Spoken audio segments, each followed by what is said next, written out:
In the heart of ancient Israel, before the kings, before the prophets, a woman walked among tents carrying a pain that the world tried to forget. His name has almost disappeared from the pages of the Bible, but her story made of tears, shame, and silence echoes to this day, like a cry that transcends time. She was ignorable, the only daughter of Jacob, net of Isaiah, descendant of the promise made to Abraham, while her brothers became patriarchs and warriors. She was marked by something no one wanted to remember, an act of injustice, a heavy silence, and a wound that seemed incurable. For a long time, everyone talked about Jacob, Joseph, Judah, but who mentioned Dinah? What if I told you that God never took his eyes off her? Did the same God who walked with Abraham hear Dinah's cry in her darkest hour? Did you know that even when everyone else was silent, the sky was still speaking your name? Why was this story forgotten? Why was such deep sorrow hidden within so few verses? And what did God want to show us through the daughter whom the world wounded, but whom he restored? The truth is that Dinah represents all those who were hurt, silenced, and left behind, but continued to be loved by God. Through it, we learn that the Lord does not erase stained stories. He transforms them into testimonies of grace. And what seemed like the end was in fact the beginning of a promise. Stay until the end of this story and find out how Jacob's forgotten daughter proved that God never abandons the wounded, and that, even in silence, hope still speaks. Follow along with us. Dinah's forgotten journey, Jacob's daughter who faced pain, silence, and injustice, but discovered that God's love is stronger than any wound. Get ready to meet the hidden truth behind the woman the world tried to erase, but which God himself restored through his grace. The desert wind was blowing between Jacob's tents when a child was born. She was the 13th among the patriarch's children, but the first and only girl. Her mother, Leah, tired of fighting for a love that never fully belonged to her, held her daughter in her arms and cried, not from pain, but from relief. The sun rose over the fields of Padanaram, and the sound of sheep mingled with the soft cries of the baby. Jacob approached silently and asked in a weary voice, "What name shall we give her?" Leah looked at him tenderly and replied, "Dinah." Jacob frowned. "Why that name?"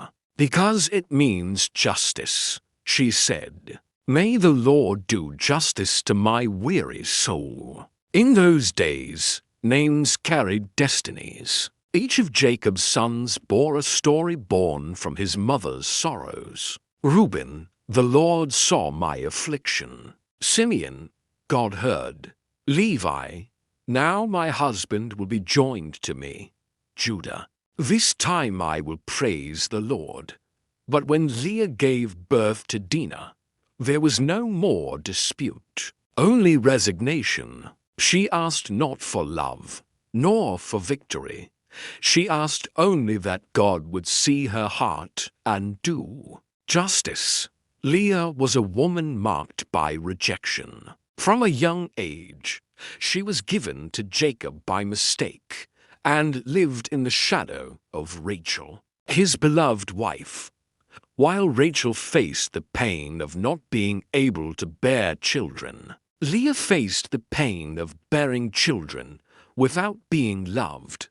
Between tears and prayers, she learned that human love is fragile, but God's gaze is constant. Thus, Dinah was born, daughter of the forgotten woman, granddaughter of Isaac, great-granddaughter of Abraham, a girl with the blood of a promise, but also heir to old wounds. His cradle was a simple tent surrounded by stones, sand, and the smell of the flock. But a silent promise hung over her. God was writing something that men could not yet understand. Dinah's days began peacefully. She grew up hearing stories about the God of Abraham, about angels ascending and descending ladders of light, and about a father who wrestled with the Lord himself, until he received a new name, Israel. But between the lines of those stories, the girl perceived something that no one said. In the house of the promise, there was also pain, jealousy, and division. Dinah learned to observe early on, while the brothers fought over territory and blessings. She hid among the tents, embroidering fabrics and listening to the servants' conversations, via Simeon and Levi, always together, impetuous, ready to defend the family's honor, via Judah with a strong gaze and a protective heart through Reuben, the restless firstborn, who would one day bring sorrow to his father. And he saw Jacob, now aged, trying to be a patriarch and father to a multitude. But nobody could see Dinah. The girl grew up silently, learning to be a shadow among giants. She loved sheep, sunsets, and the distant sound of bells. I liked walking alone through the fields where the wind made the sand dance. She was curious, sweet, and attentive, a sensitive soul amidst men who lived to fight. One afternoon while Leah was sewing, Dinah asked, "Mom, why does Dad have so many wives?" Leah sighed, "Because the love of men is divided, my daughter, but the love of God is whole." "And why did God make me a woman?" Leah smiled sadly. "Because the Lord needed someone to carry the hearts of all of us." Dinah remembered those words. They remained in her memory, like an ancient whisper, preparing her to understand years later that her life would not be ordinary. Her name Dinah echoed every time someone pronounced it, a reminder that God is the judge and defender of the oppressed. And even though she was just a young girl among shepherds, her destiny was intertwined with God's plan of redemption. In Jacob's camp, time passed at the pace of a flock. The boys grew into men, learning to negotiate, wage war, and protect the tents. Dinah was becoming a woman, watching the moon wax and won over the desert, wondering if one day the world beyond the mountains would be different. She saw the caravans from Canaan, the colorful clothes, the dances of the foreign women. Within her, a pure and dangerous desire was born to know what lay beyond what her father allowed. Leah, noticing, warned, "Stay close to the tents, Dinah. The world out there is cruel to the daughters of Israel." But Dinah, curious as she was, believed that the human heart could also be good. She didn't know that the same world that attracted her would be the one that would tear her innocence apart. In that family, the days were guided by promises and tensions. God had promised Jacob numerous descendants, but each blessing seemed to come with a sorrow. Dinah wasn't a prophetess, but she had a feeling. There was something in her destiny that would be written with tears, not for lack of faith, but to reveal the depth of divine grace. At night, Leah prayed silently while watching her daughter sleep.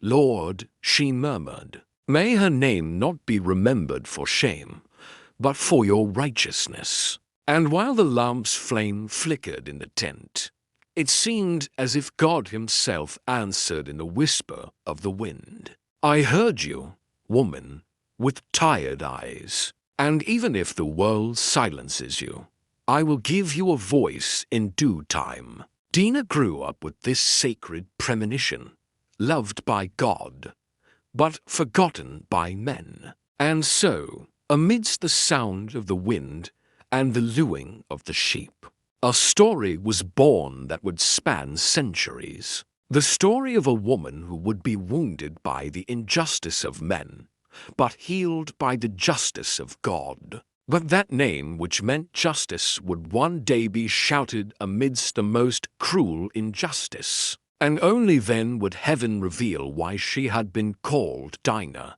"Mother, why does the wind change direction so suddenly?" Dinah asked, watching the sand swirling in the air in front of the tent. Leah looked up from the fabric she was sewing. "Because the wind, my daughter, is like life. It blows where God allows and changes when we least expect it." The days had become peaceful in Canaan. After making peace with Esau, Jacob pitched his tents on the land he had bought near Shechem.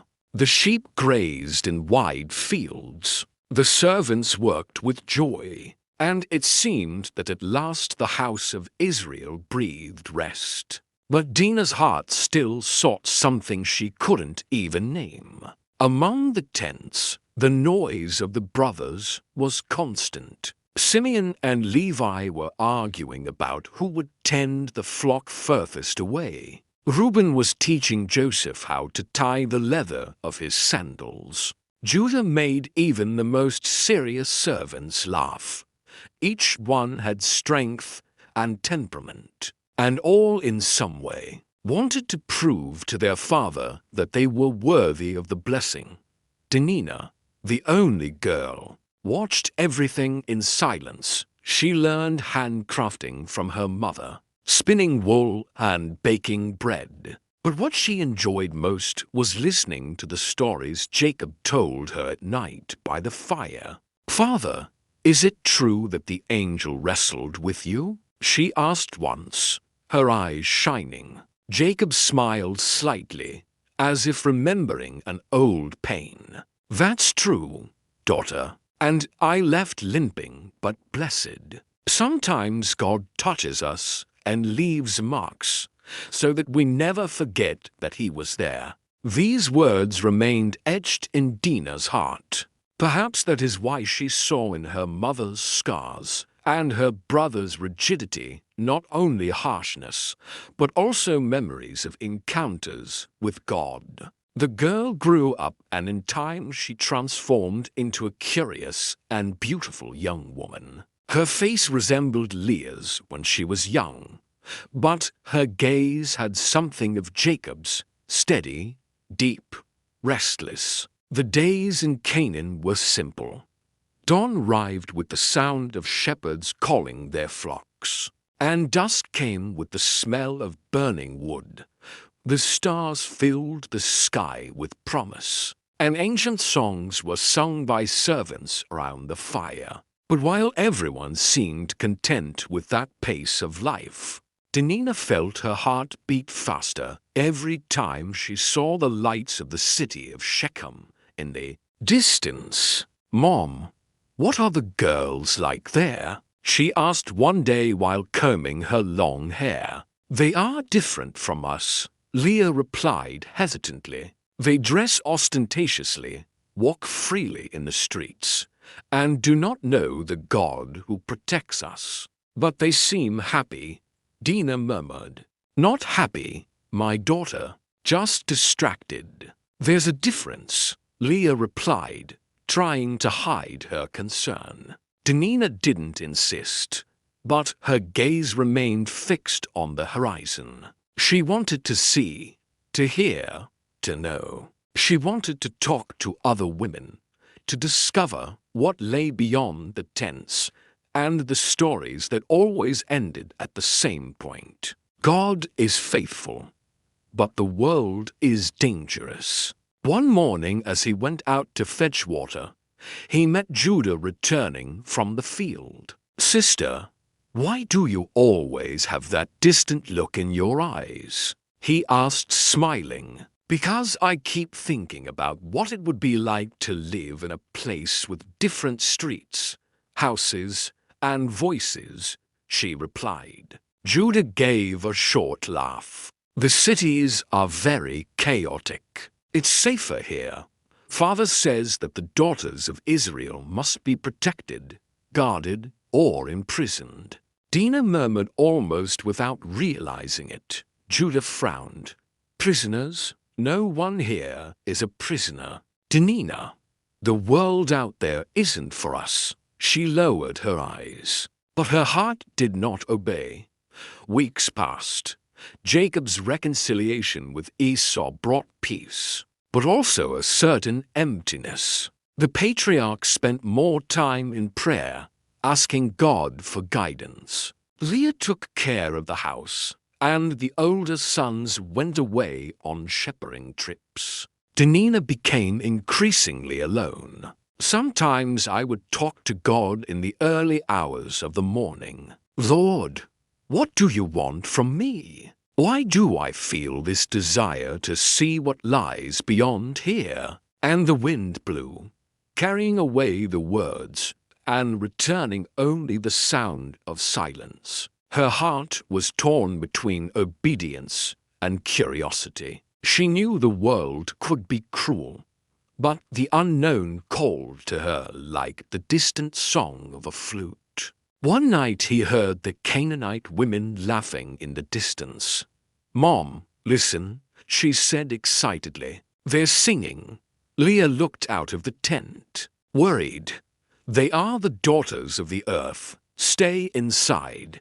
"Dinah, I just want to listen for a bit," she replied. "Listening too much can lead us to go where we shouldn't," the mother warned in a firm voice. But Leah's words came too late. Something had already awakened within Dinah. The next day she walked a little further with the servants to fetch water. The path descended to a small valley of wild flowers. In the distance she could see the towers of Shechem.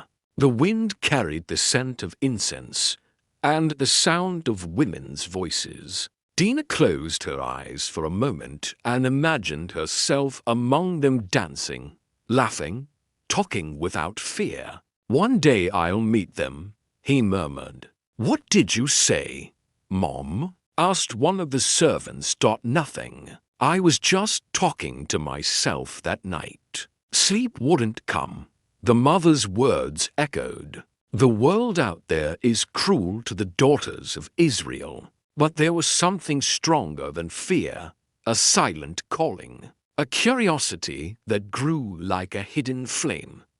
Dinah's gaze wandered toward Shechem. The lamps flickered inside the tent. Outside, the wind seemed to whisper her name. She took a deep breath, trying to push away that impulse, but she couldn't. I felt that the time for simply observing was over. "Lord," he whispered, almost in prayer, "would it be wrong to want to see the world that you created?"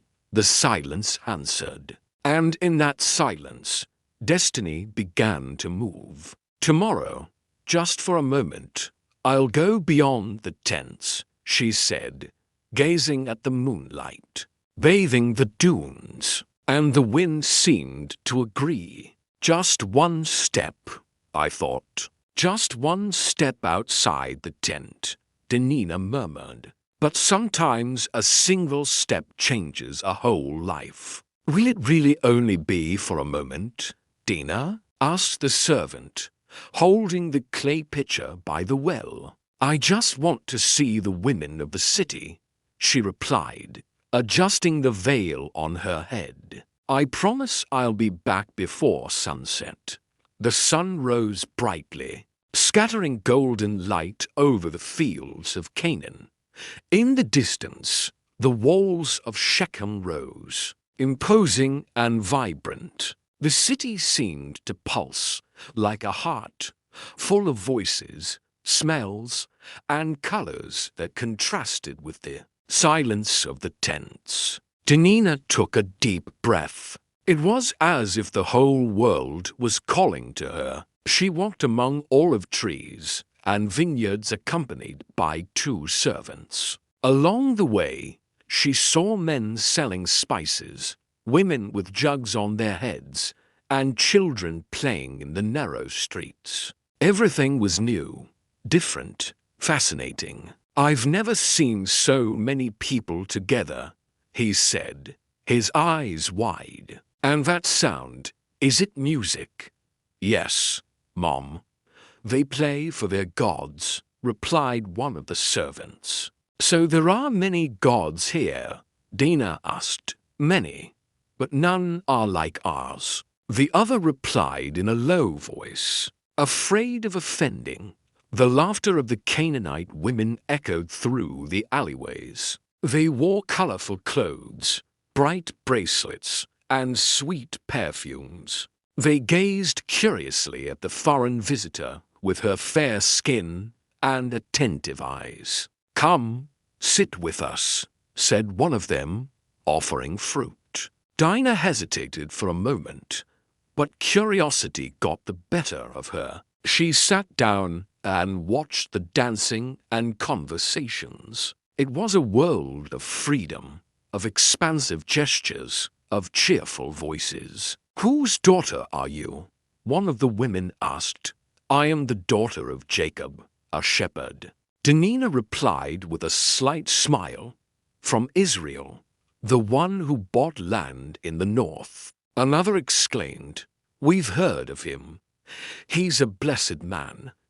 Dinah smiled, proud. For the first time, she felt seen not as a shadow, but as someone important. While she was talking, she didn't notice someone watching her from a distance. From the balcony of the palace, Prince Shechem, son of Hamor, gazed curiously at this young woman unlike any other. Her simple attire contrasted with the natural elegance of her gestures. The way she moved, the way she looked, the way she smiled, everything about her stirred something within him that he couldn't name.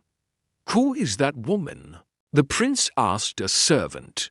"It is Dinah, daughter of Jacob, the foreigner who lives in the surrounding fields," the man replied.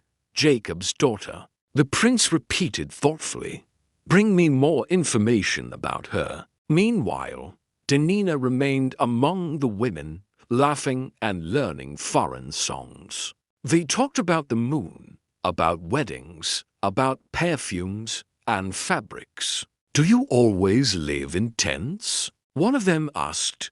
"Yes, it's our custom," Dinah replied. "We live here inside the walls. We're safe. You should come more often," said another, smiling. Dinah felt a slight warmth on her face. That freedom was enchanting. There, no one called her to go inside. No one reminded her of the dangers of the world.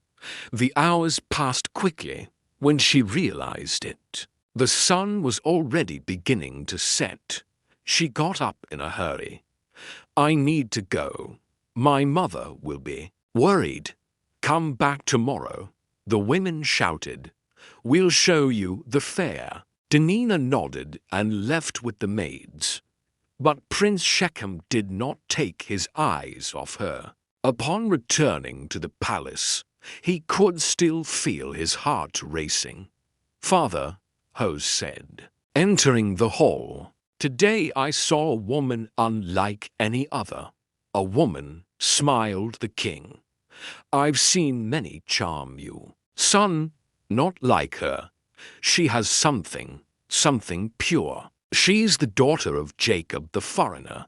I want to meet her." Hamor frowned. "The Hebrews do not mix with us. Then I'll make them want to mingle," the prince replied with a determined smile. Meanwhile, Dinah arrived back at camp, tired, but with her eyes full of life. Leah was waiting for her at the tent door. "Where have you been?" he asked, his voice tense. "I went to the city, Mom. I met kind women different from us, but good." "Dinah," exclaimed Leah, putting her hand to her chest. "You shouldn't have gone." "Nothing happened, Mom." She tried to smile. "I just wanted to see what was beyond the desert." "The problem isn't what you saw, my daughter. It's what might have seen you." Leah hugged her tightly. "The daughters of Israel must be protected."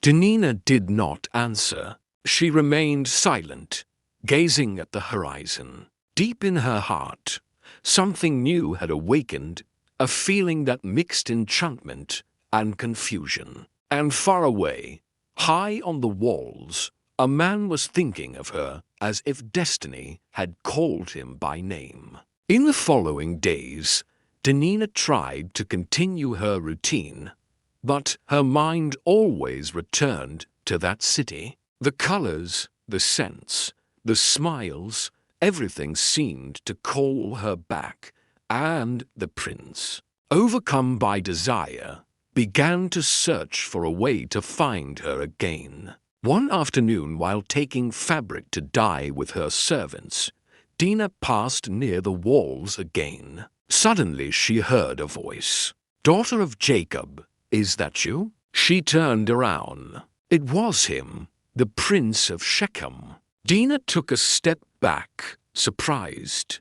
"Who are you?" he asked, trying to hide his nervousness. "Someone who hasn't been able to get you out of his mind since he saw you," he replied with a steady gaze and a calm smile. "I am Shechem, son of Hamor." The silence lasted for a few seconds. Dinah's heart was beating fast. "You shouldn't talk to me," he said, trying to keep his distance. "My father wouldn't approve." "And what does your heart approve of?"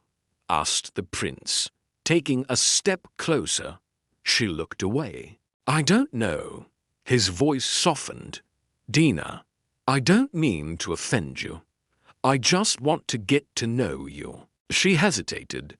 Something in his voice didn't sound threatening, but there was an intensity that frightened her. The wind blew strongly, stirring up dust all round. The servants called out, "Ma'am, we need to go." Dinah turned to leave, but the prince called her back. "Come back to the city tomorrow. I want to show you something beautiful." She didn't answer. She walked back with her heart torn between fear and curiosity. His gaze followed her until it disappeared over the horizon, and without her realizing it, the thread of destiny had already been pulled. "Who was that man, ma'am?" asked a servant. "Just someone who stared for too long," Dinah replied, trying to hide the tremor in her voice. "Sometimes a look seems harmless," Dinah murmured, gazing at the horizon. "But there are looks that God allows only to test how far the human heart can endure." Before we continue, we would like to ask for your support. Subscribe to the channel and leave your like. Every gesture you make helps us to continue sharing the hidden stories of faith like Dinah's. The woman who teaches us that even in the midst of shame, God still writes new beginnings. Now follow along and discover. Just as Jacob's daughter was transformed by the hand of the Creator. "Why are you hesitating?" Dinah asked one of the servants, holding the linen cloth that covered the young woman's head. "I said he only wanted to show her the flowers in the garden." "I know, but something is uneasy," she replied, looking towards the gates of Shechem. "You promised it would be quick." The sun was already setting over the fields. The horizon was tinged with red, and the distant sound of flutes mingled with the lowing of the flocks. The air smelled of incense and dust. Dinah took a deep breath. The city seemed calm, but something weighed heavily on her, as if the wind itself wanted to hold her back. Shechem stood by the wall, wearing a light-colored tunic, and with a determined look in his eyes. "I thought you weren't coming," he said, smiling. "I came only to see the garden as you promised," Dinah replied firmly, but with her heart racing. "Then come, it's just ahead." They walked among vineyards and olive groves. The prince spoke, trying to appear calm, but his eyes betrayed him. There was a mixture of admiration and desire in them. "I've never met a woman like you," he said. "There's something in your eyes that disarms me." "I'm just a pastor's daughter," she replied, turning her face away. "I'm nothing special." "There's more to it than you realize." He approached slowly. "Your God must be generous to have created you this way." Dinah took a step back. "Shechem, don't say that. Let's go back. It's getting dark." "Wait, please, just a moment longer," he insisted, touching her hand. That touch made time stand still. Dinah felt her heart pounding in her chest like a drum. She wanted to pull her hand away, but he wouldn't let go. "I've loved you ever since I saw you," said Sham, his voice trembling. "I don't want to lose you, love." "You barely know me," she replied, trying to free herself. "Let me go." But Sham's impulse was stronger than his reason. Desire blinded the prince, and the gesture that began as affection turned to violence. Dinah's scream cut through the air and was lost in the field. The servants, who were far away, did not hear. The wind stopped. Not even the shepherds realized what was happening under the cover of twilight. The moon rose slowly, illuminating the earth like a silent witness, and silence fell, heavy, immense, sacred, and terrifying. When it was all over, the prince was breathing heavily, confused. Dinah wept silently, her face turned to the ground. "Forgive me," he stammered. "I didn't mean to hurt you. I love you. I swear I will love you and make you my wife." But no words could erase what had been done. She stood up slowly, her veil torn, her eyes unfocused. "You stole from me what you couldn't give me," she said, her voice breaking. "You don't know what you've done." Shechem fell to his knees. "I beg you, don't hate me. I'll talk to my father. I'll do the right thing," she pleaded, trying to touch his feet. "Don't touch me," she replied, stepping back. "What God heard tonight, no one can hide." Dinah returned to the camp, walking as if carrying an invisible cross. The stars seemed to watch her with compassion. Each step hurt, and the tears dried before they fell. She didn't know if she was crying from fear, shame, or disbelief. She just kept walking, searching for the path to the tents. Halfway there, one of the servants found her and ran towards her. "Madam, where have you been?" "Let's go home," Dinah replied without looking. The servant noticed the blood on her hands and turned pale. "What happened?" "Nothing that men understand," he replied. "Just silence." When they arrived, Leah was asleep.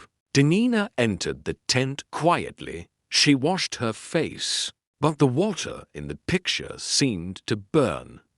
He lay down exhausted. In the darkness, he prayed silently. "Sir, are you there? Why didn't you listen to me?" And the sky remained silent. But that silence wasn't absence. It was mystery. While Dinah tried to sleep, Shah wandered around the palace. He paced back and forth, tormented. "What have I done?" he said to himself. "I love her. I'll do whatever it takes to have her with me, even if her father hates me, even if I have to kneel before him." The obsession grew. Guilt mingled with desire, and the prince's heart closed itself off to true repentance. In the fields, the moon descended upon Canaan, illuminating the path that connected Jacob's tents to the walls of Shechem. Dinah looked at the sky one last time. Nothing. No sound. No response. Only the wind passing through the stones and the murmur of sleeping animals. "Why, Lord," she whispered, "why did you allow this?" And the wind seemed to answer with an almost human whisper. "For what is born in silence will be heard by a whole nation." The young woman closed her eyes, too tired to understand. The next day, the sun would rise over the same desert, but the world would no longer be the same. The blood spilled that night would stain generations, and the echo of that cry would echo through the centuries, until God himself transformed it into redemption. Dinah's pain would be hidden, her name forgotten by many, but heaven does not forget. Night fell silent, and God watched. "Sir," Dinah murmured, her voice choked with emotion, "if you remain silent tonight, then one day let that silence speak for me, Mom." Dinah's voice barely came out. Broken, almost a whisper. "I need to talk to you." Leah, still sleepy, got up from the mat. "Daughter, what happened? Why that look?" he asked, noticing the trembling in the girl's hands. Dinah took a deep breath. The words seemed trapped inside her. "I went to the city." Leah's face palled. "To the city alone?" "No, with the maids. But something happened." Leah approached, touching her daughter's face. "Speak, Dinah. What happened?" Tears streamed down her face silently. Dinah lowered her eyes, and between sobs told her everything. The air inside the tent grew heavy. The world seemed to stop. Leah stood motionless, her lips trembling. "No, it can't be," until she murmured, putting her hands to her head. "Why, Lord? Why, my daughter?" Outside the wind picked up, shaking the tent curtains. Dinah snuggled into her mother's arms. "I didn't scream, Mom. I tried, but nobody heard. Be quiet, my love." Leah hugged her tightly. "God heard you." "Yes, he always hears you, even when we are silent." Jacob entered soon after, his face showing the weariness of the day. "Leah, what's going on?" The wife hesitated. Her gaze spoke louder than words. Jacob understood even before she spoke. The patriarch stood there motionless, his staff firmly in his hand, his eyes lost in space. "Who did this?" he asked, his voice. "The prince of Shechem," Leah replied. "He took her by force." Silence filled the tent. Jacob closed his eyes and felt the ground disappear beneath his feet. For a moment, it seemed as if he wasn't breathing. "The prince," she repeated weakly. "And where were the servants?" "Too far," Dinah replied in tears. I trusted." Jacob took a few steps back. He sat down. "I said nothing. Not a scream, not a tear, just silence." Her gaze was lost in the shadows, and her soul seemed to age in seconds. Leah knelt before him. "Say something." "Sir, do something," Jacob replied softly. "If I move a stone now, I will bring war upon us all." And you're going to let the shame remain in our tent? Leah cried, weeping. Your daughter's honor has been taken away. I know, Jacob murmured, but I need to wait. Let the Lord show me what to do. While the father tried to contain himself, Dinah's brothers were still far away, tending to the flocks. But the maids whispered. The news spread like wildfire among the tents. When Reuben found out, he dropped his staff. Simeon and Levi looked at each other with eyes burning with anger. Did he do this to our sister? Levi asked, gritting his teeth. He did. Simeon replied, and he's still alive. Then he won't live much longer. Levi stood up, clenching his fist. As evening fell, the brothers returned. They entered Jacob's tent one by one. The patriarch was still sitting, looking at the floor. Father, is what we heard true? Simeon asked. Jacob took a deep breath. Yes. Silence fell. Then Levi approached his sister, Dinah. Did he hurt you? She nodded, unable to speak. Are you sure it was him? The prince, Simeon insisted. She cried. Yes.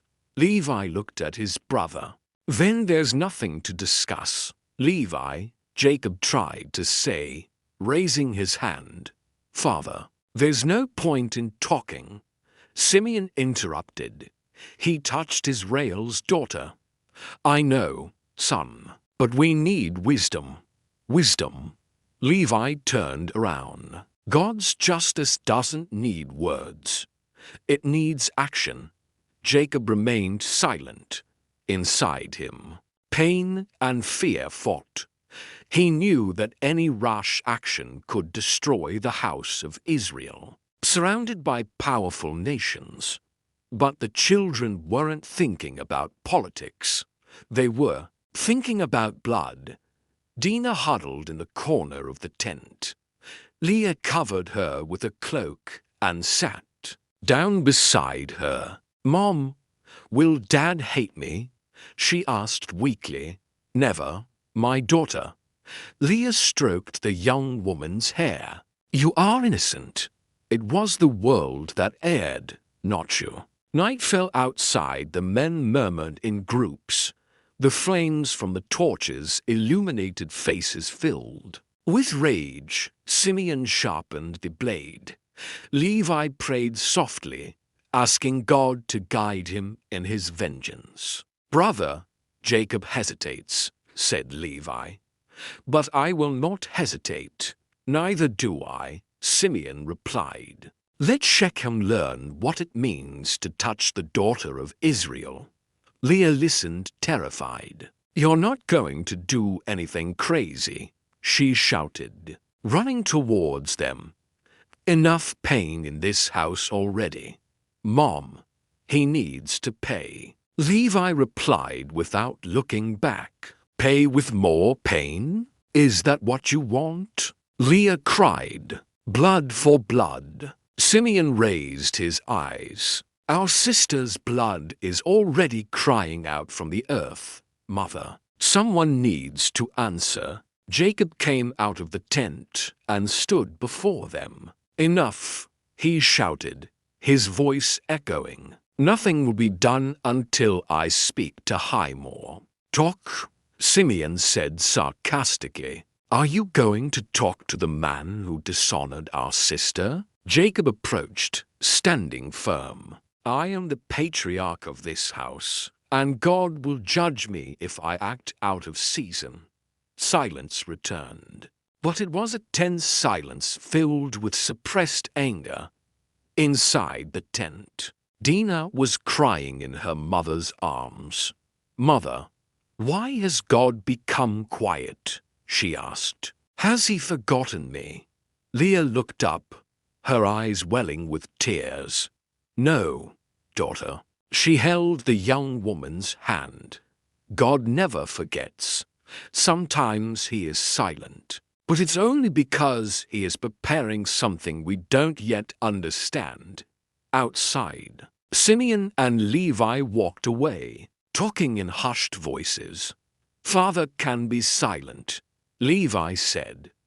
"But we can't. Not until Israel's honor is restored," Simeon replied.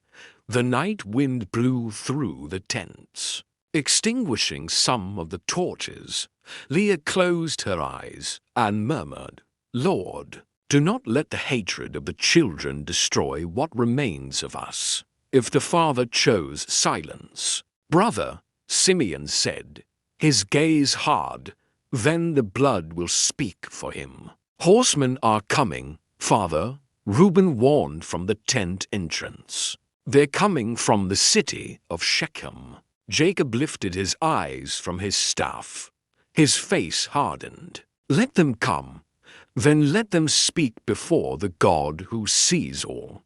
The patriarch replied in a firm voice. Dust rose on the horizon, for men came riding camels adorned with fine cloths. Ahead of them rode a man with a grey beard and a calculating gaze.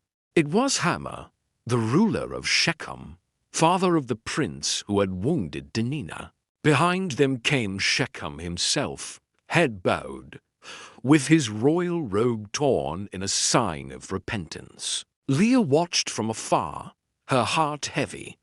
Dinah, still frail, remained inside the tent, lying down and silent. Simeon and Levi stood motionless, their hands clasped and their eyes burning. When the foreigners arrived, they dismounted from their camels and bowed down before Jacob. "Peace be upon you, Jacob, son of Isaac," said Hamor, attempting a respectful tone. "I have come in the name of my son, Shechem, and in the name of my people." Jacob remained silent. He merely nodded slightly, as if allowing the other to continue. "My son said, our looking back made a terrible mistake driven by passion. But his heart is bound to his daughter. He loves her and wishes to make her his wife." Simeon clenched his fists. Levi took a step forward, but Reuben grabbed his arm.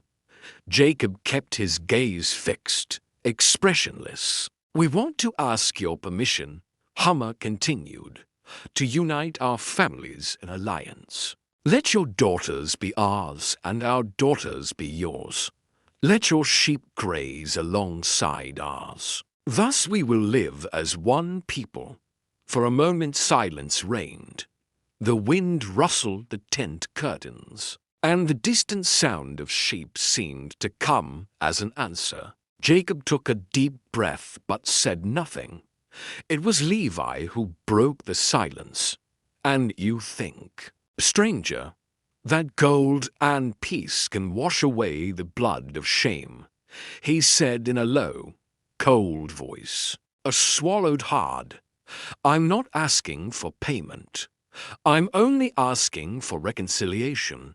"Reconciliation?" Simeon laughed scornfully. "Between one who fears God and one who profanes his name."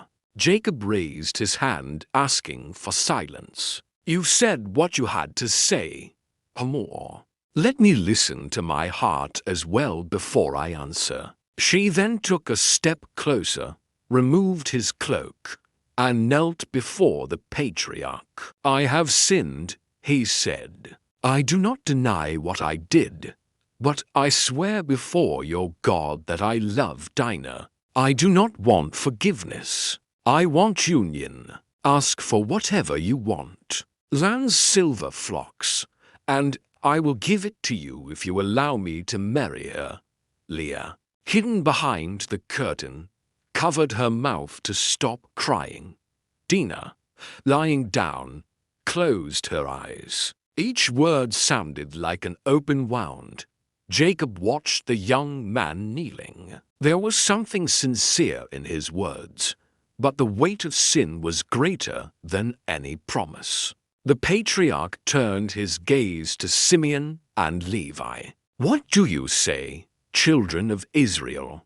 he asked in a neutral tone. Levi took a deep breath. "May the Lord judge between us and them," he replied. "But if they want an alliance, let them first show fear of the living God." Simeon added, "Let them purify themselves. Let every man in the city of Shechem be circumcised as a sign of respect to the God of our father." Our seemed to hesitate. "Circumcised all men, everyone?" Levi replied firmly. "Only then can we believe they truly desire peace." The ruler exchanged glances with his son. She nodded resolute. "So be it," said the prince. "No price is too high to have her with me." "Then go back to your city and keep your word," Jacob said gravely. "When everyone is circumcised, we will speak again." Hammer bowed his head. "That's what we'll do." The men mounted their horses again and rode off. The sound of their hoofs slowly faded into the desert. Leah entered the tent, her face pale. "Jacob, what was that?" he asked. "Are you going to let him come back?" "I didn't allow anything, woman. I just let time take its course as God wills." "But what if it's a trap?" "Then the Lord himself will be our defense," replied the patriarch. Looking outside, "The man who dishonors a daughter of Israel will not escape.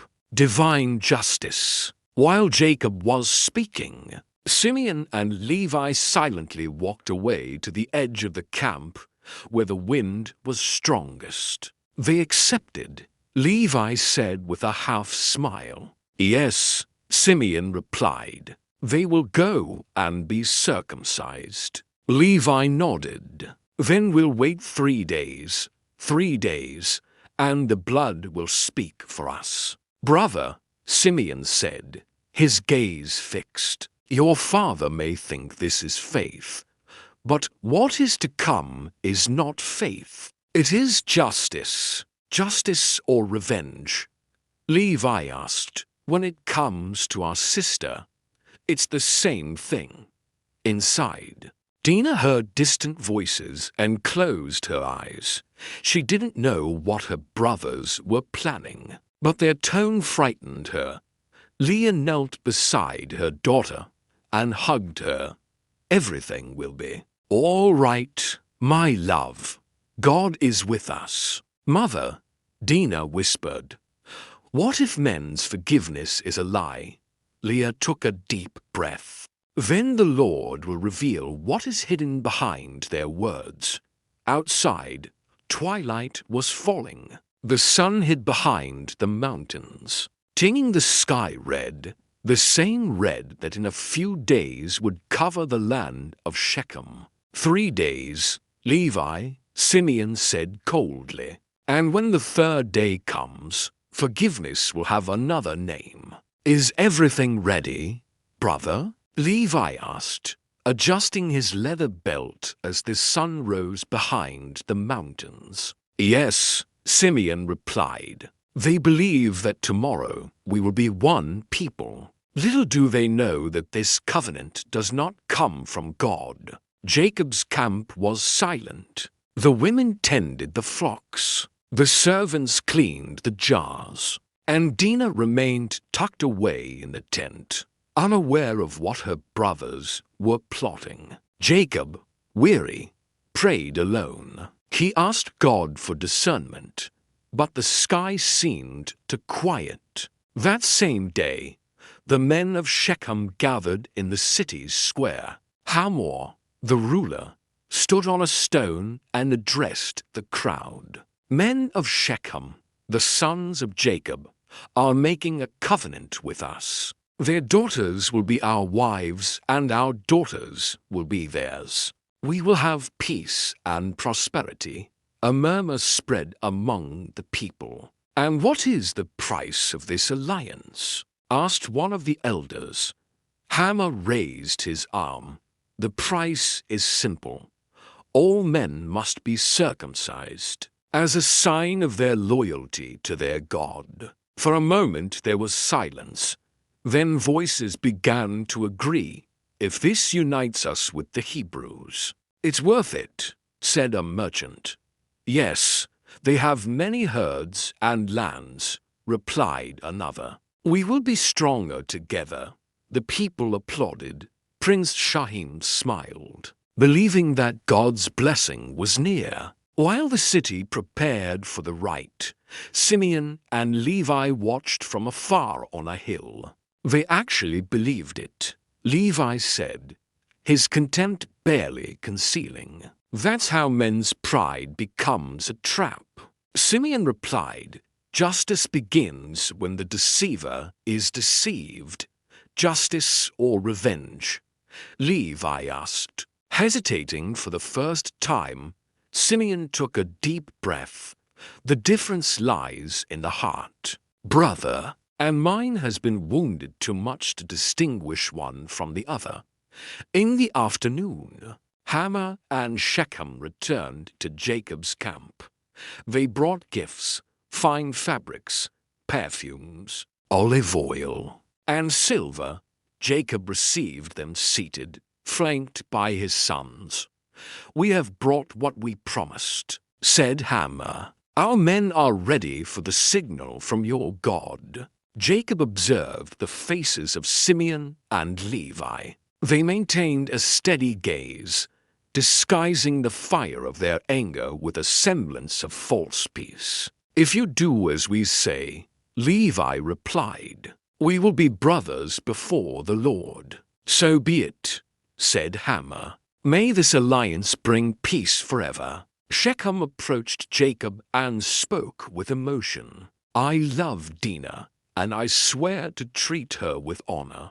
May this pact erase my mistake." Jacob stared at him for a moment. "May God see your heart, young man," he replied, "because men sometimes only see the surface." The foreigners withdrew, feeling confident. Levi waited until the camels disappeared over the horizon. "Now the plan begins," he said, looking at Simeon. 3 days, brother," he replied. 3 days, and our sister's silence will have a voice." Inside the tent, Dinah heard the voices in the distance and closed her eyes. Leah noticed the fear on her daughter's face. "What's wrong, my girl?"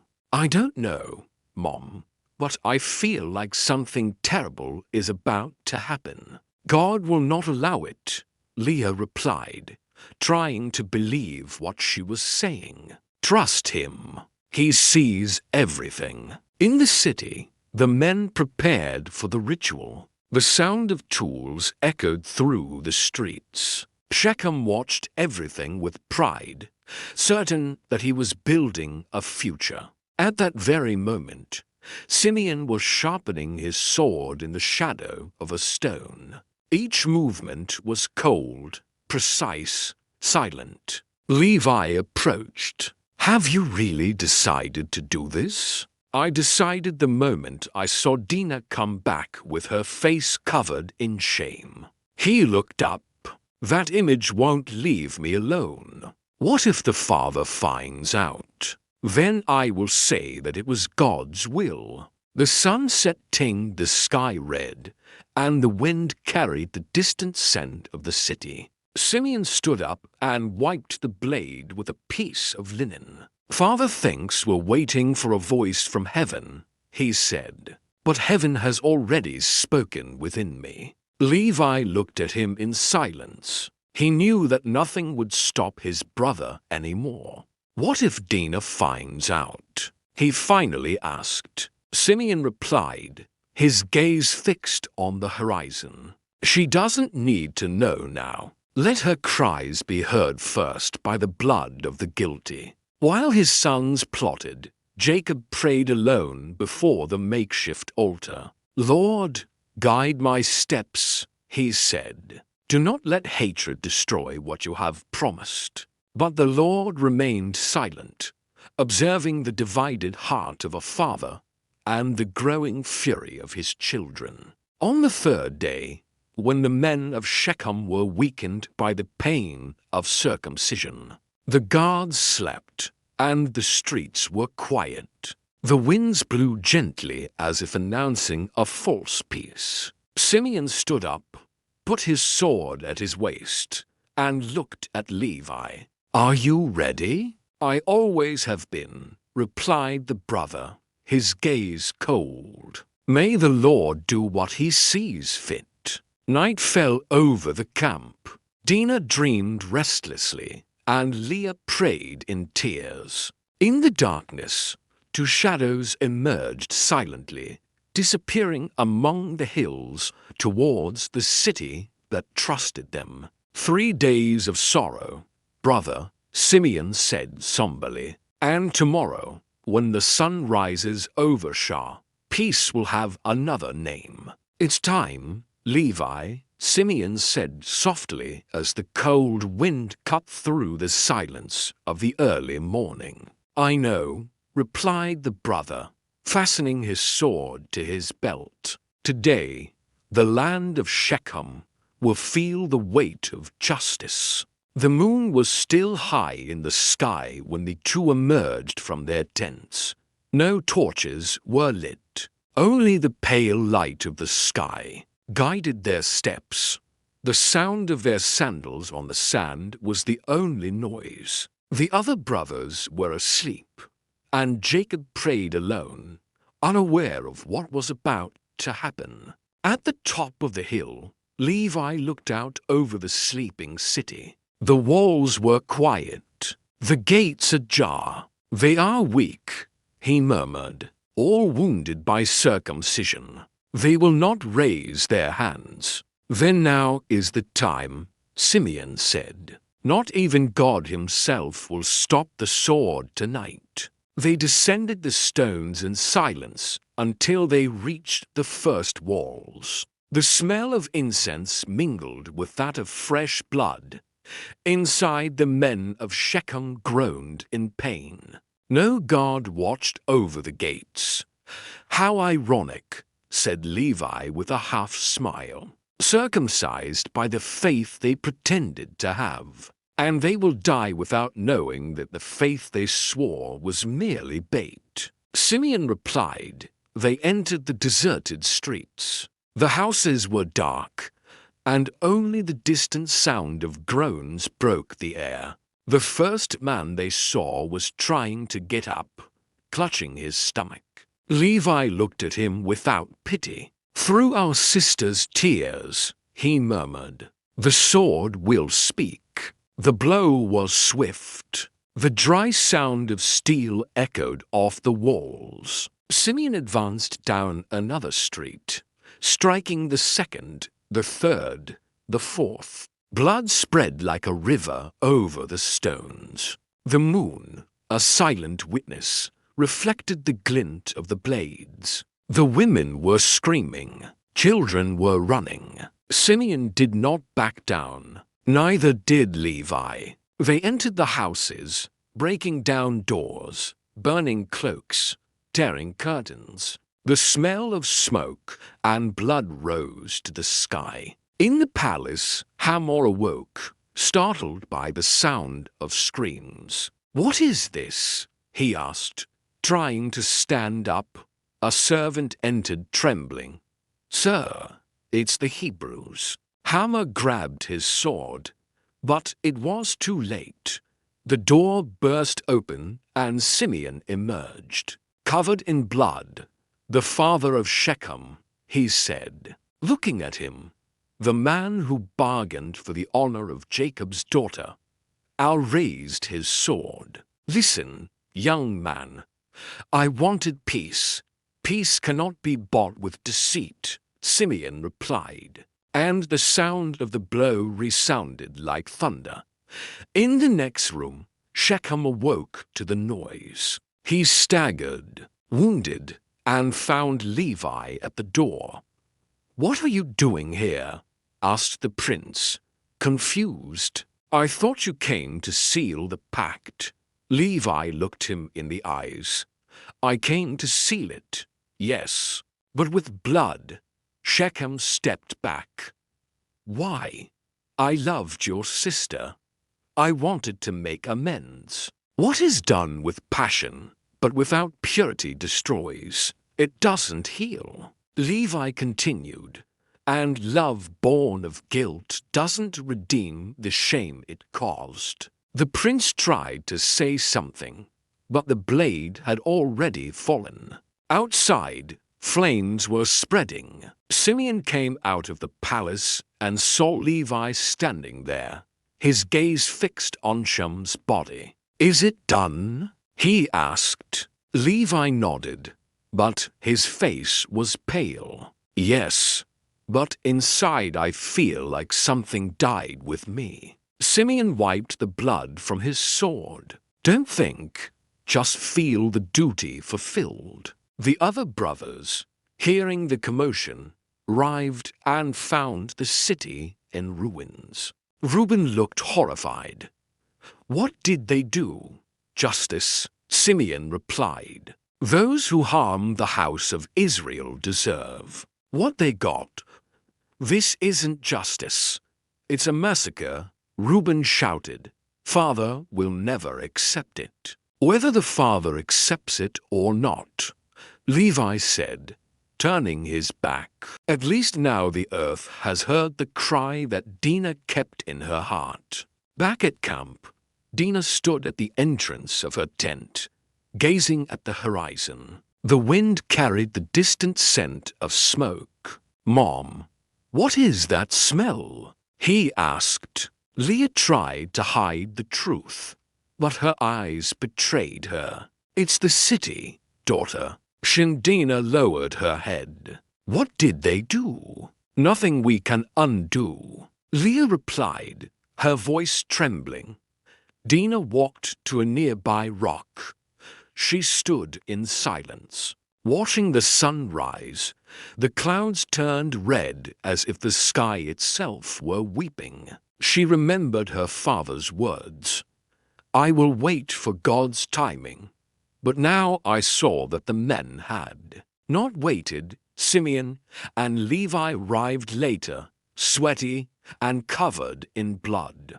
Jacob was waiting for them at the tent entrance, his face somber. "What did you do, children?" he asked. Levi replied without lowering his eyes. "We did justice." Jacob took a deep breath, trying to contain his anger.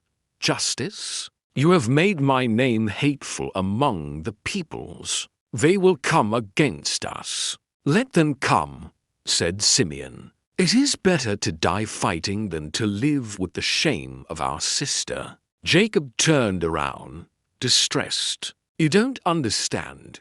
God's justice never springs from the fury of man." Levi lowered his gaze. "Then may he forgive us."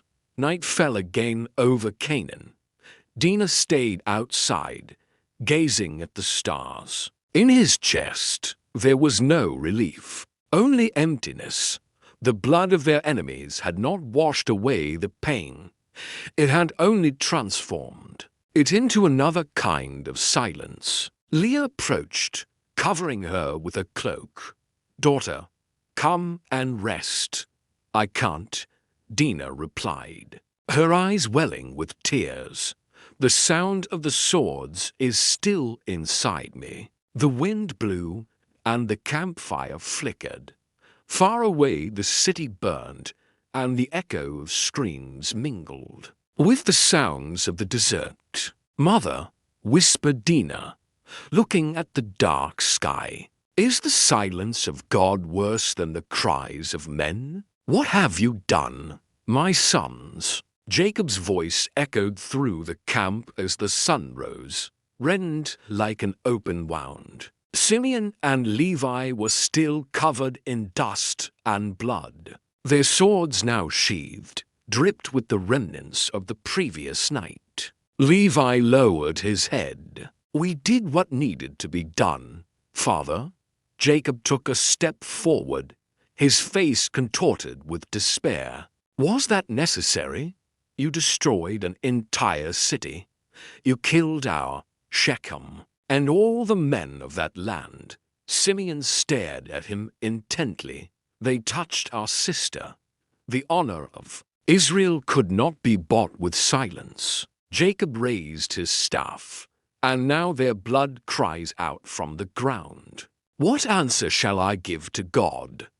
The entire camp was in an uproar. Servants carried fabrics, vessels, and animals taken from Shechem. Women and children wept, brought as prisoners. Reuben was trying to organize the chaos, but the smell of smoke and blood made the air heavy. Leah watched from afar, embracing Dinah, who trembled silently. "Mom, why did they do that?" Dinah asked, her voice choked with emotion. "For love of you, daughter," Leah replied, weeping. "But love without wisdom becomes a sword. So it was me who brought this pain on myself." Dinah lowered her head. "It's all my fault." "No, my daughter." Leah held her face. "The fault lies with the sin, not with the one who suffered." Jacob looked at the camp, at the scattered plunder, and felt his heart tighten. "You have troubled me, Simeon and Levi," he cried, his eyes brimming with tears. "You have made me odious to the inhabitants of this land. The Canaanites and the Perizzites will unite against me, and I and my household will be destroyed." The brothers remained silent. Levi clenched his fist, trying to hold back tears. "Were we unfair?" he asked. "What should we have done, Dad? Pretend nothing happened." Jacob took a deep breath. "You have confused justice with vengeance. God is the one who judges, not man. Now the blood of Shechem will cry out against us." While the servants finished gathering what remained, the camp filled with murmurs. Some feared retaliation. Others applauded the courage of Jacob's sons. But the patriarch isolated himself. He sat before the makeshift altar and covered his face with his hands. "Lord, what shall I do now?" he murmured. "I tried to wait for your voice, but my children ran ahead of your will." Inside, Dinah remained silent. The voices outside seemed distant. Leah covered her with a cloak and whispered, "Rest, daughter. The Lord can still transform pain into mercy." "What if he doesn't want to?"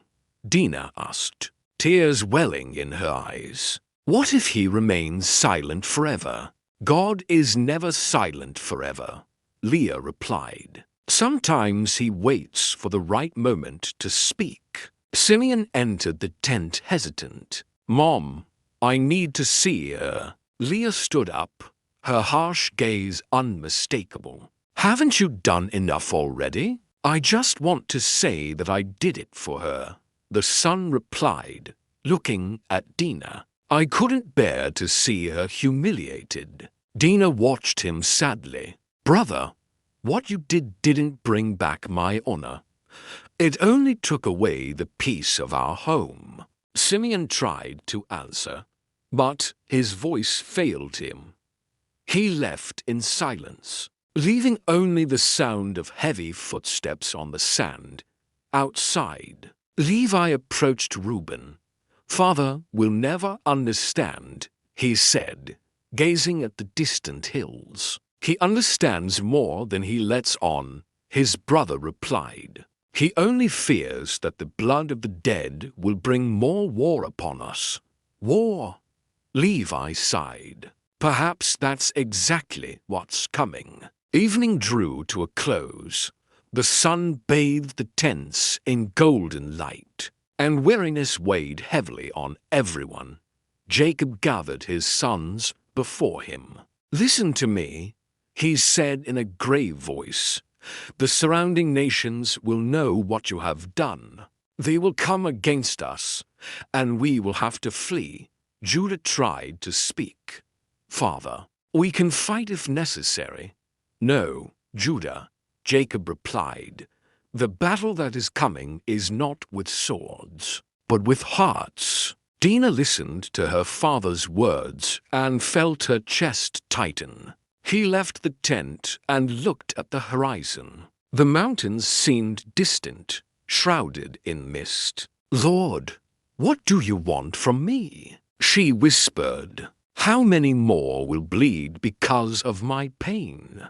Behind her, Levi watched in silence. You don't understand now, sister, but one day you will, he said. The shame he brought upon you did not go unpunished. But the price was too high, Levi, Dinah replied, and no amount of blood, neither his nor anyone else's, will make me forget that night. Leah approached the two of them. That's enough, my children. She hugged them. Let this night end here. But Jacob's distant gaze showed that the burden would not end any time soon. That night, no one slept peacefully. The sound of the wind seemed to carry ancient voices, laments, and murmurs of a burned city. Dinah closed her eyes, but she saw blood in every dream. Jacob, prostrate before the altar, asked God for guidance. If you are still with me, show me the way. Do not let my home perish in the desert. The wind blew strongly, shaking the tent fabric. A flame flickered and almost went out. Leah, awake, watched the light flicker.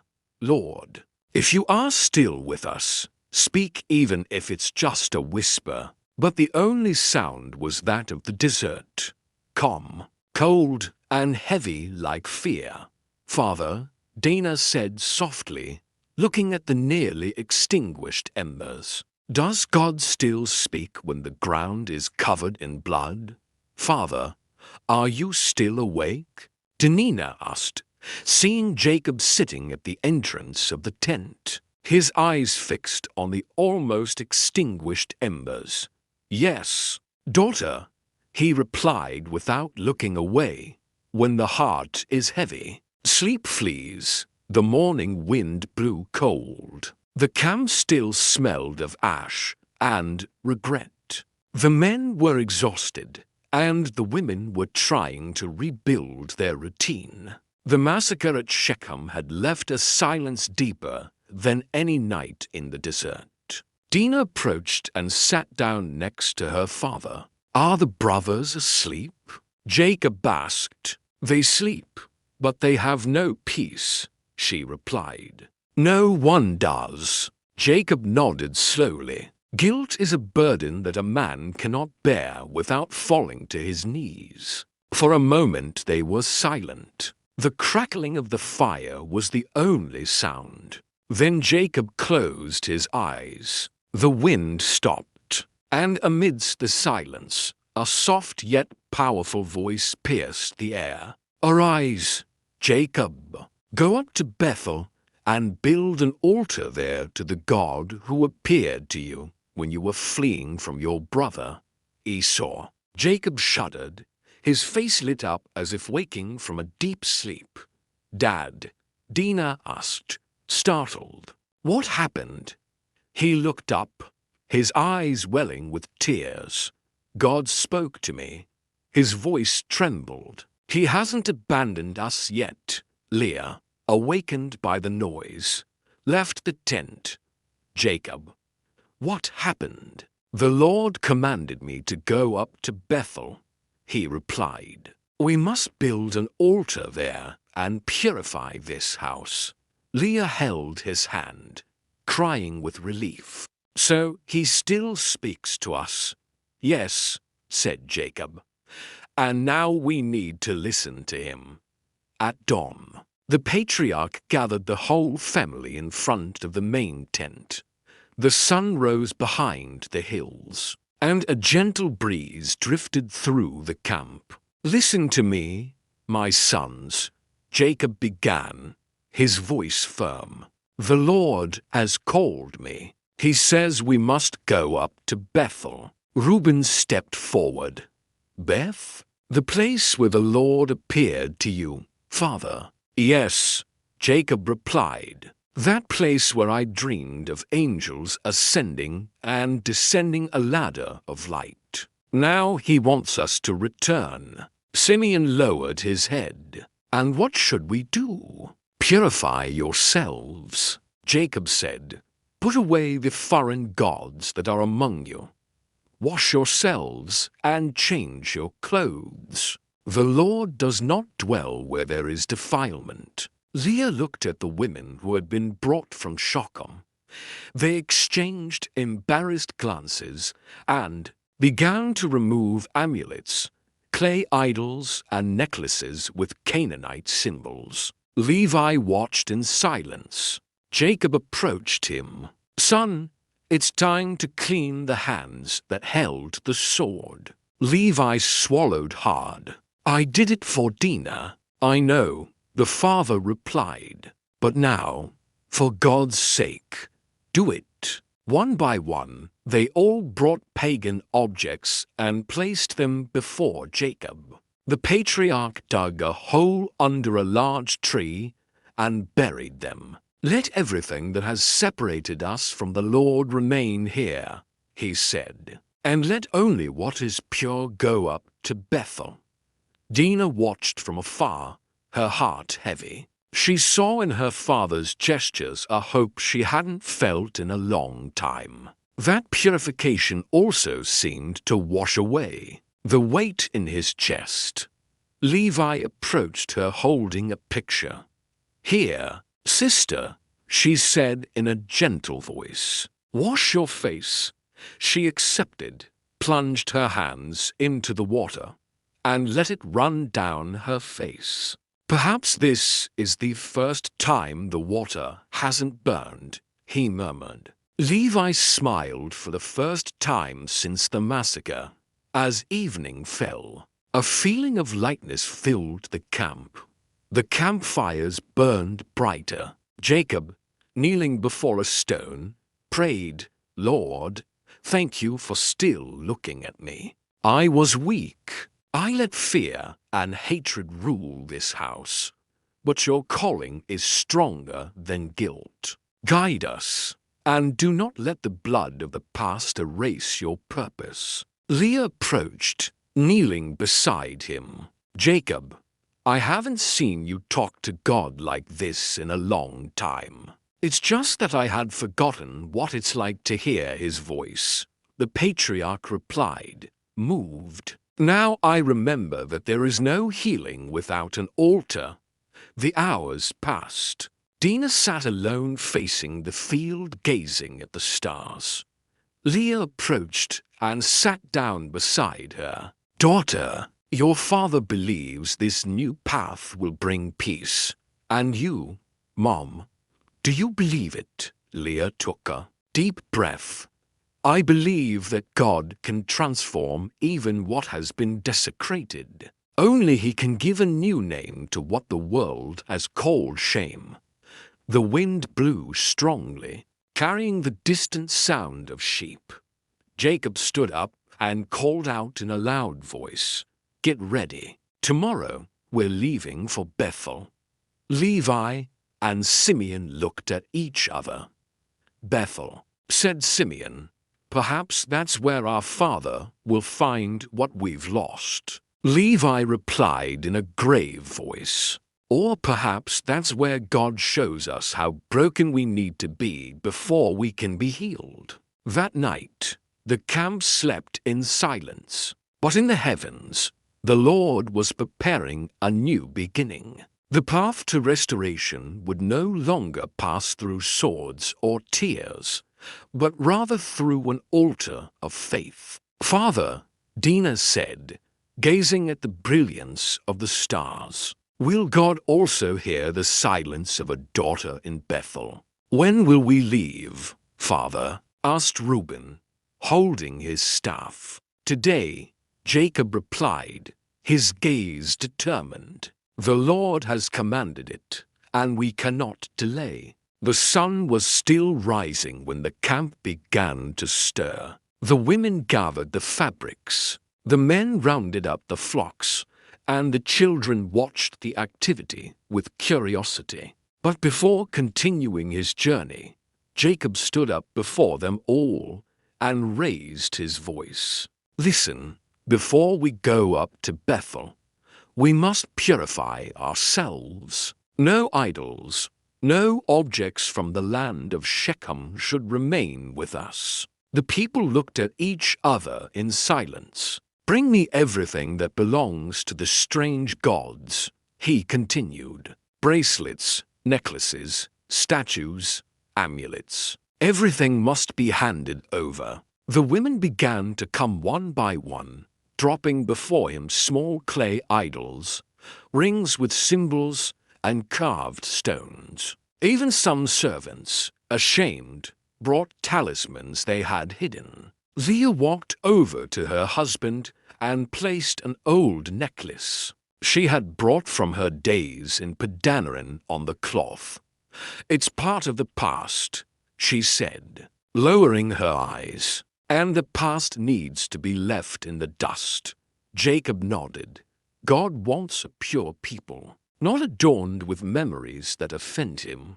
Finally, Dinah approached. He carried in his hands a small piece of fabric embroidered with gold thread.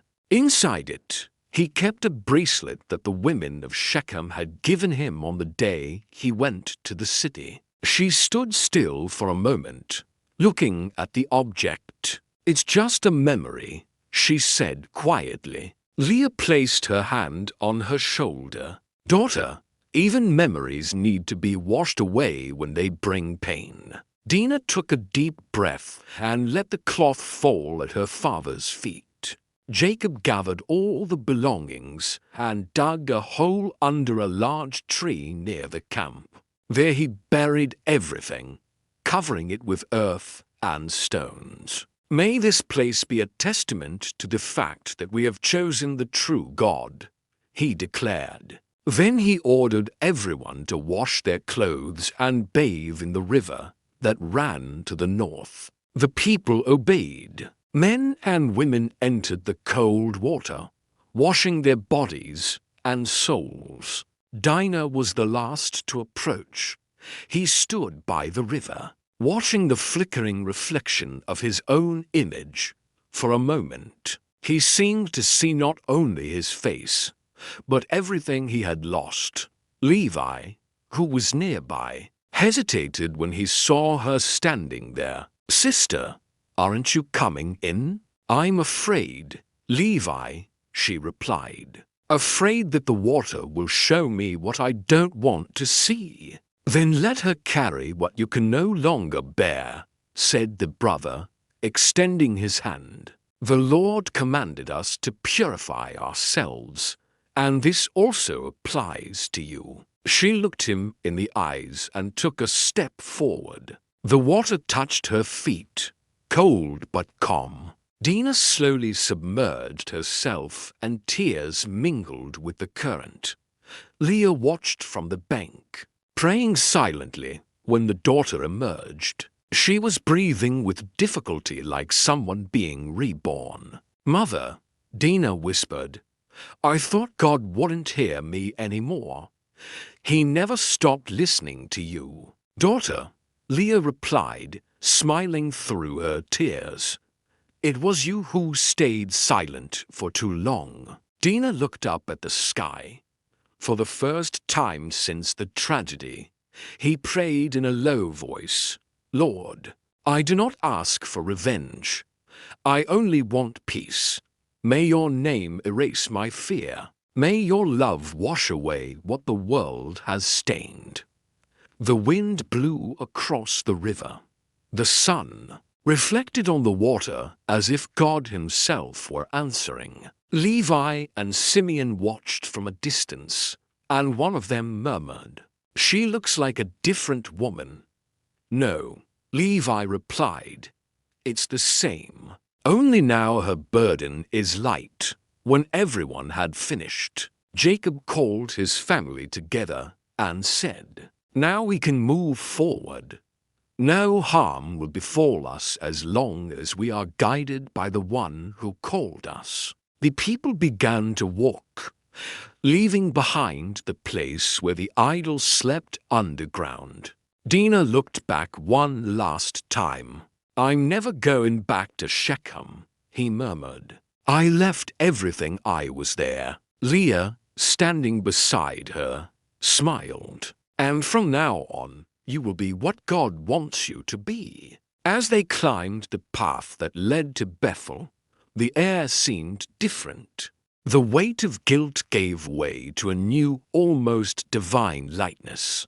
The children were laughing again. The men were talking about hope, and even the sheep seemed to be walking more calmly. Jacob, walking ahead, lifted his eyes to heaven. "The Lord is merciful," he said, moved. "Evil tried to erase your name from my house, but you yourself cleansed it." As night fell, they stopped to rest. The fire was lit, and the sound of water still flowed in the distance. Dinah lay down and looked at the stars. "My body felt light, my soul cleansed. For the first time, I wasn't crying from pain, but from relief." Levi, who was guarding the camp, approached and asked, "Are you feeling better, sister?" "Yes," she replied, smiling. "I feel as if God has washed not only my body, but also my voice," Levi said. Dinah, gazing at the glow of the flames, "Could it be that God's silence has always been his way of teaching me to speak again? Can you feel the wind?" "Levi," Dinah asked, looking at the mountains ahead. "It's different. It feels cleaner." "It's the air of Bethel," replied the brother. "The same place where Father saw God face to face years ago." The group moved slowly along the dusty path. The sun gilded the horizon, and each step felt like a memory being left behind. The herds walked in silence, and the tired children gazed curiously at their destination. Jacob walked ahead, leaning on his staff. His gray beard fluttered in the wind, and his unwavering gaze was a mixture of fear and hope. "We're almost there," he said, stopping before a hill. "There, it was there that the Lord appeared to me when I was fleeing from Esau. I was a lonely man, and he promised to be with me. And today, even with so many mistakes, he has kept his promise."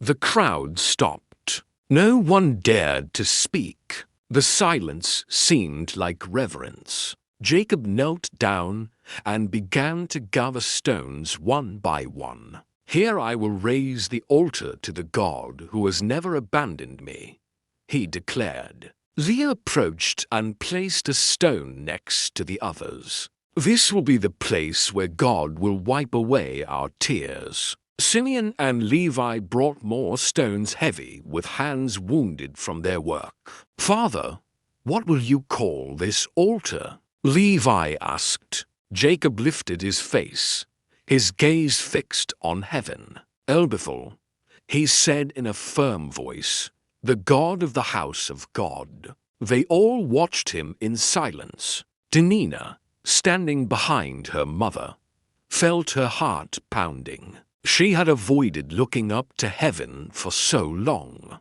Now standing before that altar, something within her was awakening, an ancient memory, an echo of faith that still lived on. Leah realized, "Daughter, come here. Help your father." Dinah hesitated. I don't know if I can." "Of course you can," replied the mother. "This altar is for all those who have fallen and been raised." With slow steps, Dinah approached. The stacked stones reflected the sunlight, and the wind blew stronger, as if inviting her soul to kneel. Jacob looked at his daughter. The same God who found me fleeing will also find you in your pain. He is the God of second chances. Dinah knelt beside him. Tears streamed down her face uncontrollably. Dad, sometimes I thought God had forgotten me. Jacob placed his hand on her head. I used to think that too, daughter, but I've learned that God never forgets. It's we who stopped listening. With trembling hands, Dinah touched the altar. The stones were cold, but inside she felt warmth, a presence gentle and alive. She closed her eyes, and the world seemed to fall silent around her. Suddenly, a voice, gentle and steady, sounded within her. I saw you, daughter. Even when everyone else was silent, Dinah opened her eyes, startled. She looked around, but no one had spoken. Leah watched her, smiling as if sensing a miracle. Mom, did you hear? Dinah asked, her voice trembling. What, daughter? A voice. It wasn't like a man's voice. It was as if God himself was speaking to me. Leah held her hand, overcome with emotion. Then he finally broke the silence. Jacob got up and offered a sacrifice on the altar according to the custom of the ancients. The scent of incense rose to the heavens, and the wind seemed to respond with a gentle murmur. The patriarch raised his hands. Lord, you are the God of Bethel, the God of promises that survive shame. Today I consecrate this house, this family, and this daughter before you. The people repeated in chorus, Amen.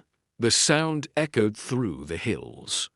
Dinah wept silently, but her weeping was now soft. She watched the sacrificial fire rise and thought about everything she had lived through. The fear, the pain, the silence, the guilt. For the first time, everything seemed to have a purpose. Levi approached and touched her shoulder. Do you feel anything different? Yes, Dinah replied, smiling through tears. I feel that God still calls me by name. And what did he tell you? Asked the brother. He saw me, she replied, looking up at the sky, even when no one else could see. Jacob watched his sons and wife around the altar. The fire crackled, illuminating their tired faces. He smiled like someone who has finally found peace. This altar is not just made of stones, he said. It is made of repentance and new beginnings. As the sun set, the family remained gathered around the altar. The glow of the flames reflected in their tears, and the air seemed filled with divine presence. Dinah closed her eyes and prayed softly, Thank you, Lord, for giving me back my voice. The wind blew again, and she had the feeling she heard a reply. Your voice wasn't lost, daughter. It was being healed. Father, Dinah said, gazing at the moonlight altar. What if the God of Bethel still has more to say to me? Did Father fall asleep? Dinah asked softly, sitting down near the now dimming fire. Yes, Leah replied, pulling her cloak over herself. He's tired. Today the altar gave him back what guilt had taken away. The camp at Bethel was quiet. The torches flickered in the wind, and the starry sky stretched across the plain like a silver mantle. The brothers slept in a circle close to the tents. The only sounds were the sheep in the distance and the rustling of leaves. Dinah gazed at the altar, which still glowed, its stones warmed by the last flame of the sacrifice. Mom, sometimes I wonder, does God only speak to men? Leah smiled, her eyes half closed. God speaks to those who listen to him, daughter. But I waited so long, and he didn't answer. Perhaps he was waiting for the moment when you had the courage to listen. Dinah remained silent. The wind passed gently, ruffling her hair. The mother's words kept echoing. The courage to listen. Levi appeared from the shadows. "Can't you sleep?" he asked, sitting down next to his sister. "No," she sighed. "I keep remembering everything. What happened? Everything. Guilt, anger, fear." Levi looked at the fire. "We're alike, then. I also lie down and see the faces of the men I've killed." Dinah stared at him, surprised. "I thought you weren't sorry." "Yes, I regret it," he replied, his voice breaking. "I just don't know how to fix what's already been done." She placed her hand on his. "Perhaps it can't be fixed with force, Levi, but with forgiveness." "And who will forgive me?" he asked. "My father, the people, God." Dinah looked up at the sky. "Forgiveness begins within. It's the only way God has space to speak." Levi lowered his head. "Then, there's still hope for me." "There always is," Dinah replied, smiling slightly. "Because God's silence is also hope." He stood up and looked at the horizon. "Good night, sister," he said, turning away. "Thank you for reminding me of that." "Good night, Levi," she replied, watching him disappear into the shadows. She was left alone. The fire died down and darkness fell, almost completely. Dinah lifted her face and gazed at the stars. Each one seemed to shine brighter, as if the sky itself were listening to her. Slowly, he began to pray. "Lord, I know I sinned by doubting you. I thought your silence was absence, but now I see it was waiting. I waited for your voice, but you waited for my heart." Tears fell, but they were gentle, clean, without despair. "If you still see me, if there is still a trace of purity in me, then receive this prayer. I don't want revenge nor glory. I only want your name to be greater than my pain." The wind blew harder, stirring up dust all round. The fire reignited for a moment, as if an invisible hand had revived it. Dinah felt a shiver run down her skin. "Is that you, sir?" he whispered. "Are you here?" The air seemed to grow still. A profound silence enveloped everything. But inside her, something stirred, an unexpected peace beyond words. She closed her eyes and heard not a voice, but a feeling, a certainty as gentle as the touch of a breeze. "I never left your side." Dinah took a deep breath. For the first time, she wasn't afraid of the silence. Leah, half awake, looked at her and saw her daughter's face illuminated by the starlight.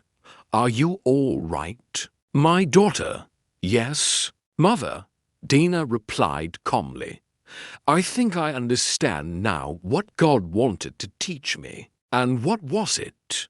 "That sometimes his silence is the purest form of communication." Leah smiled and lay down again. The fire went out completely, leaving only the glow of the sky. Dinah continued looking up, feeling her heart beat in the same rhythm as the wind. She thought of her brothers, of Jacob, of Shechem, and of all that was in the past. There was no way to erase the pain, but there was a new sound inside her, the sound of faith. It was as if finally the void had been filled. Dinah lay down on the cloak and looked one last time at the altar. A shooting star struck across the sky, and she smiled. "Thank you, Lord, for teaching me to listen." The wind responded with a gentle breeze, almost a caress. And in that instant she knew God was there, not in thunder, nor in fire, but in the healing silence. "Mother," Dinah whispered before falling asleep, "I think I understand now that the greatest miracle is not hearing God speak, but finally letting your heart listen." "Did you sleep well, daughter?" Leah asked, seeing Dinah emerge from the tent as the first rays of sunlight touched the altar stones. "Yes, Mother," she replied, smiling serenely. "I think for the first time I slept peacefully. The morning air was fresh. The altar at Bethel still held the scent of the previous night's incense. Jacob stood praying, his arms raised while the rest of the camp prepared to continue their journey. Dinah approached slowly. "Father, may I pray with you?" Jacob turned around, visibly moved. "Of course you can, my daughter. Come." She knelt beside him. The words didn't come out aloud. It was her heart that spoke. She felt light, as if the weight of the years had stayed in Shechem. After the prayer, Jacob laid his hand on her head. "When I saw you born, Leah said that God had done justice. Today, I see that she was right. You are a sign that God never abandons the wounded." Dinah smiled, tears discreetly streaming down her face. "And I thought it was just a name." The day wore on. While the servants were taking down the tents, Levi and Simeon came to their father. "Father, the people from the surrounding area didn't attack us," Simeon said. "They even seem afraid of us." Jacob nodded. "It's not fear, it's the hand of God upon this house. He himself protects us." Levi looked at Dinah and lowered his head.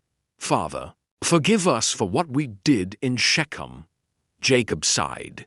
"God's forgiveness has already begun. Now let him guide you." Later, when everyone was resting, Dinah stood alone by the altar.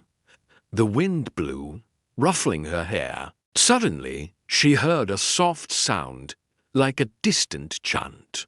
"Who's there?" he asked, turning around. Nothing, just the wind. Still, a different kind of peace filled the place. She closed her eyes and heard within herself the same voice she had heard the night before. "I gave you a new voice, not to mourn the past, but to comfort those who still mourn." Dinah took a deep breath. She understood. The pain that had silenced her would now be the instrument to heal others. She stood up and began to sing softly, a simple improvised song full of faith. Leah stepped out of the tent and stopped, overcome with emotion. That voice, "I haven't heard you sing in so long, because before I sang." "Out of joy, Mother," Dinah replied. "Now I sing out of gratitude." The brothers approached. Simeon stood still, surprised. "It seems like a different time, doesn't it?" he murmured. "No," Levi replied. "It's the same time, only redeemed." The song spread throughout the camp. Children and women gathered around, and soon everyone was singing together. The sound rose to the mountains of Bethel like a living offering. Jacob looked up to heaven and said in a loud voice, "Lord, what a shame you have transformed into praise." The wound has become a testimony. Dinah continued singing until the sun began to set, each note seemed to stitch together a piece of the story that suffering had torn apart. When she finished, she knelt before the altar and in tears said, "Father of Bethel, if one day someone hears this song, may they also feel your love in the midst of pain." Leah hugged her daughter. "Now I understand, Dinah. God's silence was just the interval before your voice was reborn." "Mother," said Dinah, gazing at the horizon, "what if this new voice isn't just mine, but the beginning of something that God will reveal later?" "Mom, and time has passed quickly, hasn't it?" Dinah asked, watching the sunset over the hills. "Yes, daughter," Leah replied, her voice serene. "And God has sustained us through every season." Years had passed. Bethel was now far away. The camp now stood on new land. The tents were larger, and Jacob's sons had their own flocks and families. Jacob, now elderly, rested more, but still retained the steady gaze of one who carried ancient promises. Dinah approached her father's tent. He was sitting in the shade, his staff in his hands, gazing at the horizon. "Father, everyone is gathered here. They want to hear your blessings," she said sweetly. Jacob nodded. "Slowly, the time has come for each one to receive what they have sown." The sons gathered around the patriarch's bed. The air seemed thick, heavy with memories. Jacob began to speak, his voice trembling, but strong. "Reuben, my firstborn," and one by one, he pronounced words that revealed memories and warnings. When he arrived at Simeon and Levi, silence fell. Jacob closed his eyes for a moment, and his voice became deep. "Simeon and Levi are brothers. Their weapons are instruments of violence. Let my soul not enter into their counsel. Cursed be their anger, for it was cruel, and their fury, for it was harsh. I will divide them in Israel." Simeon lowered his head. Levi remained motionless. The weight of those words pierced the air like a distant echo from the destroyed city of Shechem. But Jacob continued looking at Dinah, who was standing quietly in the background. And yet even violence bows before grace, because the pain of a daughter has become a memory and a warning for all children. Dinah felt her heart clench. Memories came in waves. The tent of shame, the silence, the blood, the altar of Bethel, the song of forgiveness. Everything now seemed distant yet vivid. Jacob called to her with a trembling hand. "Come, Dinah." She approached and knelt. "Daughter, you were wounded but not broken. The world tried to silence you, but God made you a voice among those who suffer." She held his hands, tears slowly streaming down her face. "Father, I don't want painful memories. I want our home to remember the God who healed." "And so it will be," Jacob replied, "for your righteousness was not achieved by the sword, but by the life that continued." The brothers looked at her with respect. Levi moved, approached. "Sister, I was wrong trying to defend you. Today I understand that God's justice is different from that of men." "Yes," Dinah replied. "His justice does not destroy, it restores." Jacob rested his body on the bed. His voice was now a whisper. "In Bethel, the Lord showed me that the past may bleed, but it doesn't have to kill. Dinah, your story will be remembered not as a shame, but as a testimony." She rested her face against her father's hand. "Thank you for believing that God could still speak to me. He always speaks, daughter." He just waits for his heart to want to listen. The sun was setting. A golden glow streamed through the tent and illuminated Dinah's face. Leah watched silently, tears of gratitude welling up in her eyes. God has protected you, my daughter, she said, and through you, He has protected us all. He kept it, Mother, Dinah replied, smiling, because only He can transform wounds into faith. Outside, the herds loaded, and the children ran. Life went on. What had been tragedy was now a distant memory. Dinah looked at the sky, tinged with red, and felt a profound peace. Everything that was lost became a lesson.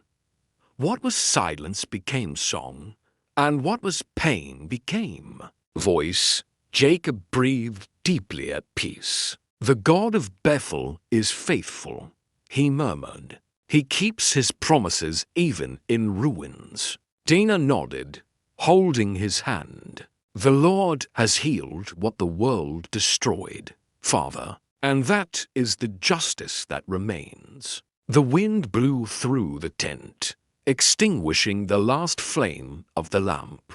Dinah closed her eyes, letting the gentle breeze touch her face. She felt the same presence as years ago in Bethel. The God who does not forget, who transforms and renews. Father, Dinah whispered, looking at the darkening sky. Now I understand.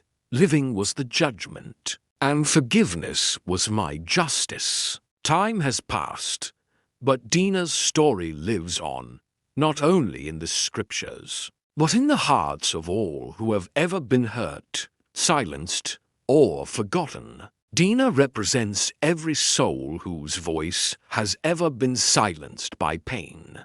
Every person who tried to scream and nobody heard. Every woman who cried in secret. Every man who carried shame without being guilty. But God saw her, the same God who saw Hagar in the desert, the same one who listened to Anna's cry in silence, the same one who bent down to the broken-hearted. He didn't erase Dinah's pain. He transformed it. He didn't give her back what she had lost, but gave her something greater, a new beginning. In Bethel, where Jacob encountered God years before, Dinah met treatment. It wasn't a healing of the body, but of the soul. Because the body can be touched by injustice, but the soul is only touched by God. And it was there at that altar of stones that heaven answered the silence of the forgotten daughter.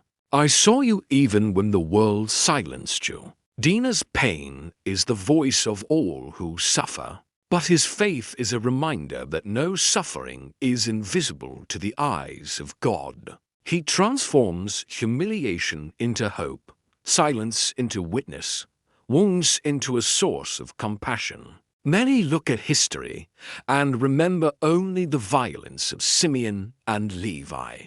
But the real miracle is not in the sword. It's in survival.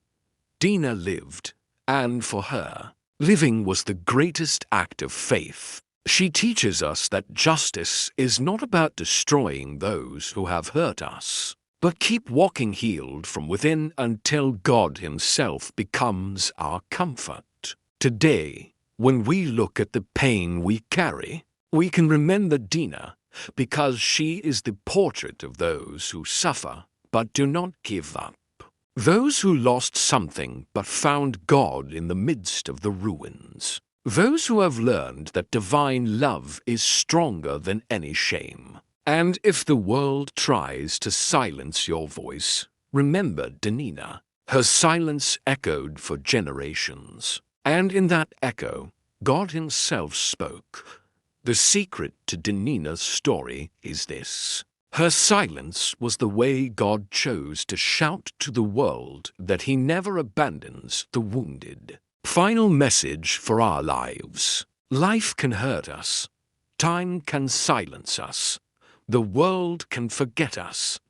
but there is a God who hears what has not been said, who understands what has not been explained, and that transforms each tear into a new beginning. Whatever your pain may be, take it to the altar. Why in Bethel the God of Dinah still heals, still speaks, and still transforms silence into salvation.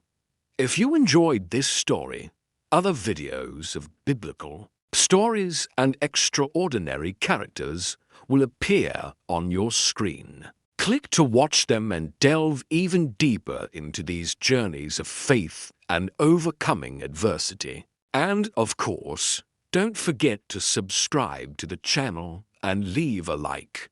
May God be with you.